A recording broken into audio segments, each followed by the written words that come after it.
semuanya, welcome to Anggi TV, tempat kita santai sambil membahas tentang investasi. Di video kali ini aku mau bahas tentang cara nyari nasabah kalau kamu itu kerja di sekuritas sebagai equity sales atau sebagai sales, remaser, atau apapun title-nya. Karena kadang sekuritas itu ngasih title yang beda-beda, tapi intinya job desk-nya itu kamu nyari nasabah, maintain nasabah, dan biasanya ngasih edukasi juga. Video ini merupakan part 2 ya. Jadi part pertamanya itu aku taruh di sinilah ya.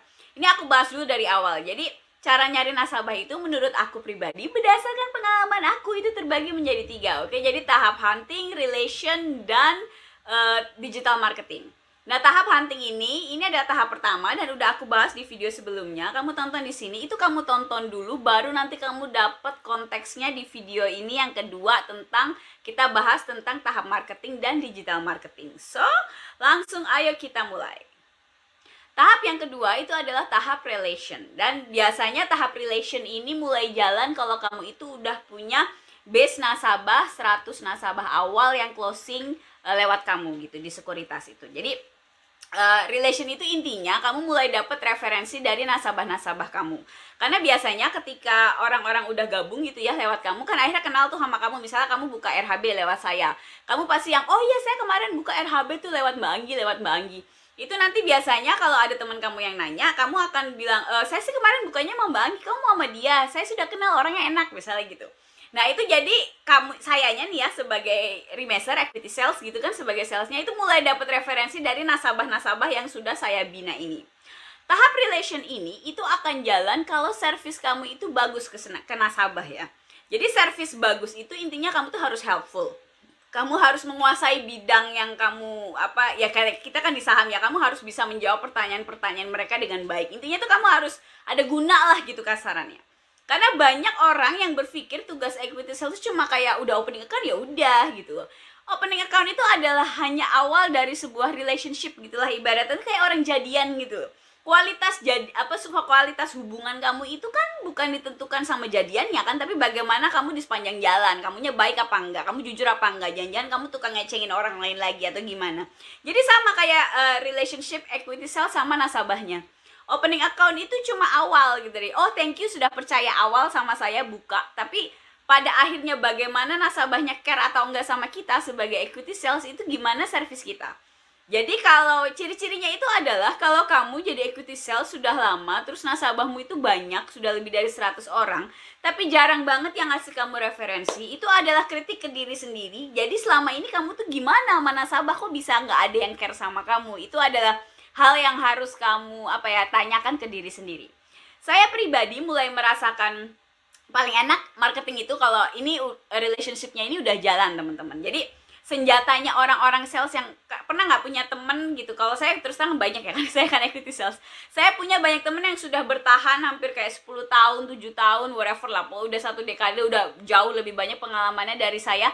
Itu bertahan di dunia persalesan gitu ya, persalesan sekuritas itu modalnya itu cuma relationship gitu. Jadi relationship ini adalah core penting. Jadi semua kayak hunting, terus nanti kita bahas metodologi misalnya digital marketing, intinya tuh balik-balik lagi tuh ke relation itu tadi.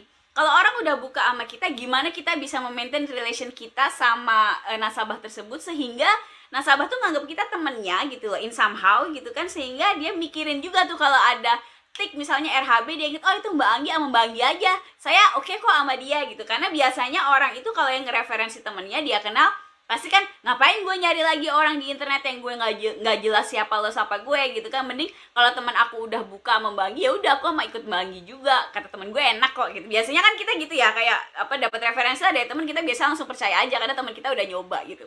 Nah kalau relation ini udah jalan, itu yang namanya kerjaan target itu teman-teman, itu udah tinggal nunggu aja. Karena biasanya insya Allah tuh udah ada datang sendiri. Kayak saya sekarang alhamdulillah tuh udah nggak pernah menggunakan cara hunting. Saya udah nggak pakai cara hunting udah kali 2 tahun lebih lah gitu, alhamdulillah.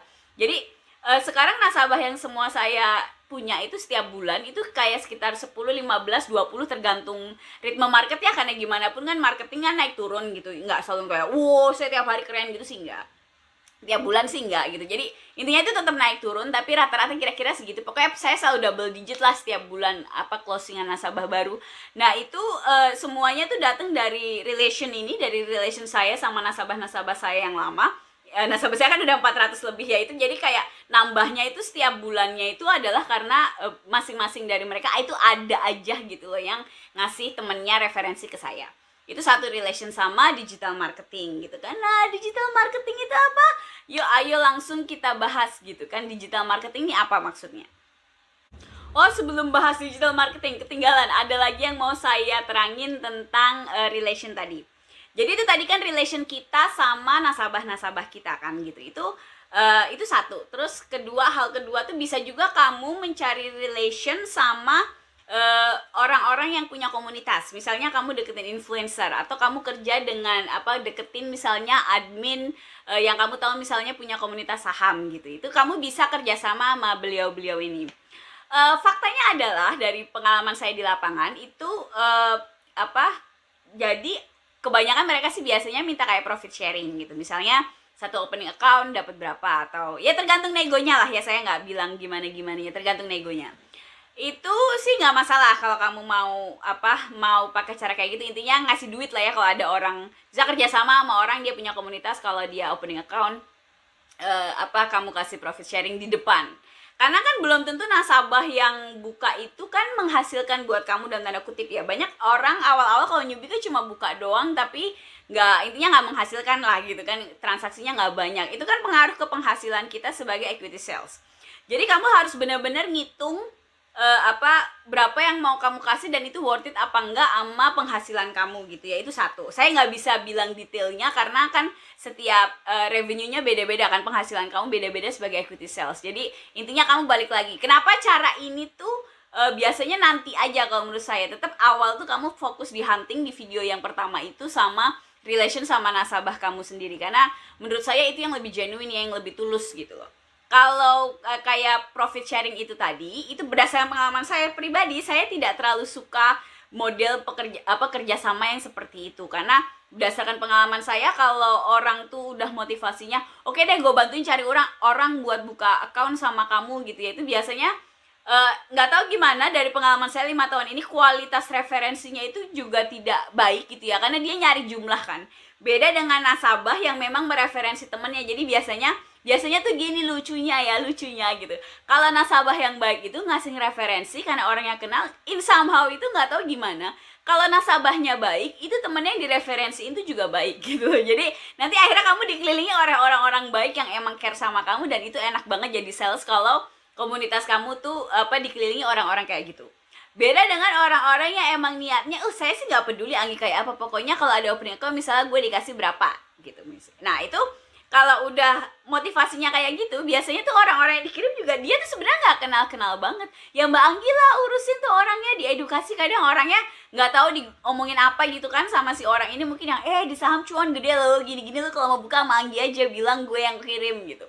Itu kadang kalau kayak gitu pesennya, akhirnya kita equity salesnya tuh pusing sendiri, karena orang yang direferensi itu intinya belum siap lah sebenarnya kebanyakan untuk berinvestasi. Intinya orangnya nggak gitu enak lah kalau dari awal tuh motivasinya cuma duit.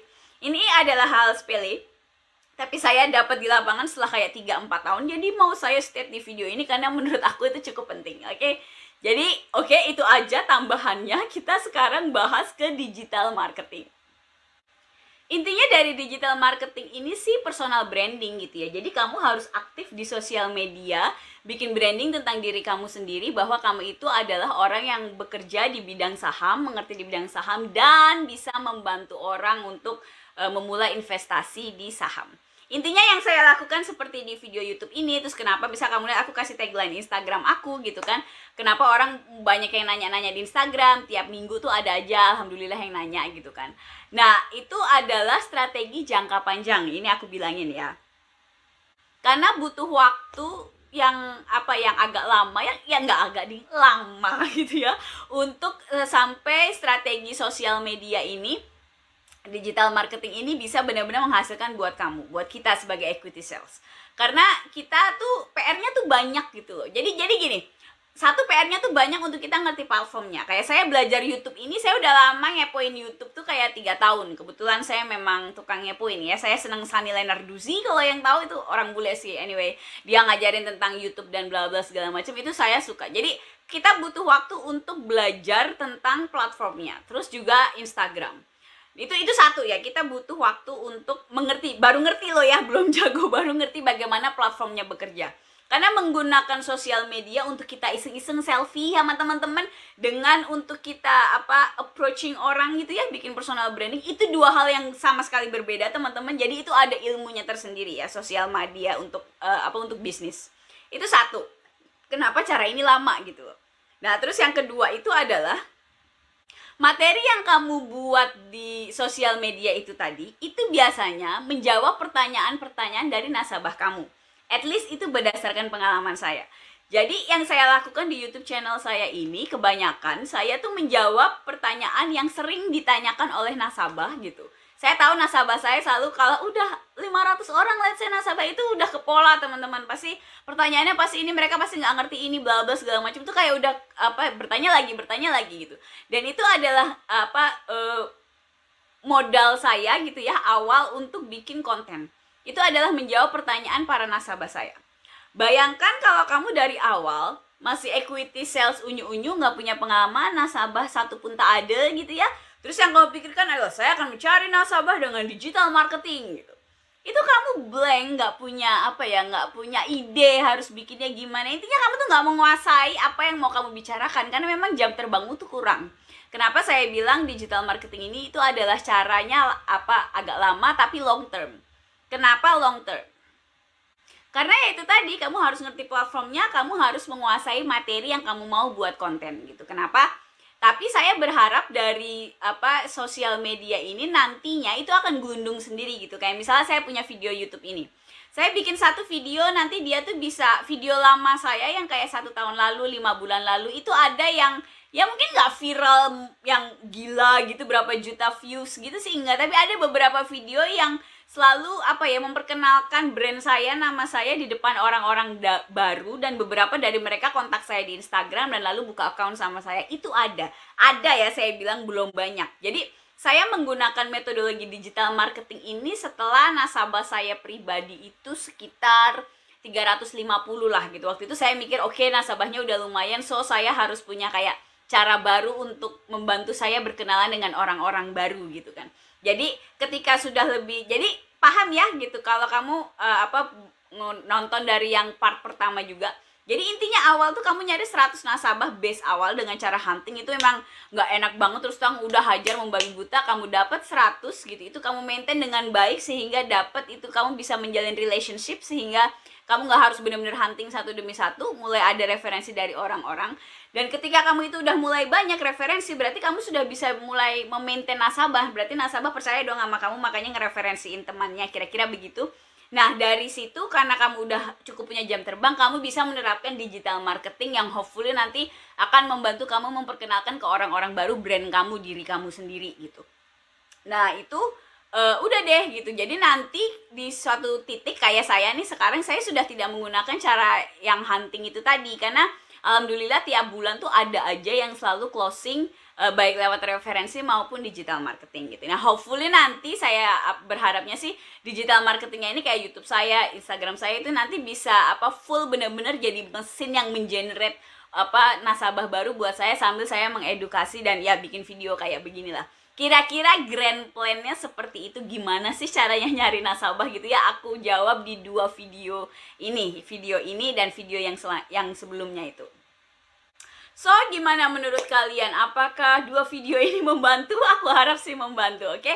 Kalau kamu ada yang kurang jelas, mau tanya, silakan bisa komen di bawah. Nanti kita sama-sama sharing di situ, atau bisa DM aku di Instagram, oke? Jangan lupa like, subscribe, aktifkan notifikasinya, oke? Biar kalau aku upload video, kamu dapat notifikasi. Jadi nggak ketinggalan, oke? I'll see you in the next video. Ciao!